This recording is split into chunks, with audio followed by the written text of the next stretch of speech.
First, we need to know what is shoulder impingement. Shoulder impingement is a common cause of shoulder pain.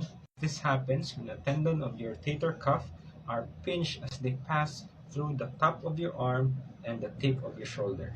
This is commonly seen in individuals who are involved in sports and activities that require overhead and rotational activities like swimming, volleyball, baseball, and even gym goers.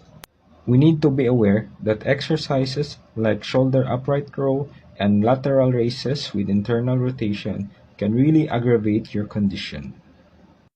First exercise is to correct your posture. A slouch posture can limit your arm motions, while a good posture allows full range of motion when you try to raise your arm.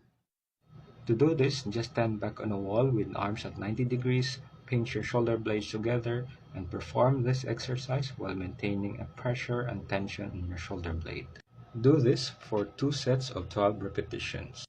Second is we need to do stretching exercises for your chest area by using the edge of the door. Hold this stretch for 2 sets of 20 seconds. Here are some strengthening exercises for your rotator cuff muscles. Put a towel in between your elbow and your body and try to rotate your arm away from your body against the edge of the door. Do this for 3 sets of 10 repetitions. This is another exercise for rotator cuff muscle where you try to rotate your arm towards your body. Do this for 3 sets of 10 repetitions. This is the third exercise for your rotator cuff muscle. Shoulder and elbow at a 90 degrees with the back of your hand against the edge of the door. While maintaining this position, press your body away from the door by using the back of your hand. Do this for 3 sets of 10 repetitions. This is the fourth exercise for your rotator cuff muscle. Raise your arm away from your body with a 30 degrees angle against the edge of the door.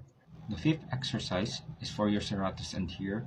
This is also called a push plus or a push-up extension, so make sure your elbow doesn't bend all throughout this movement.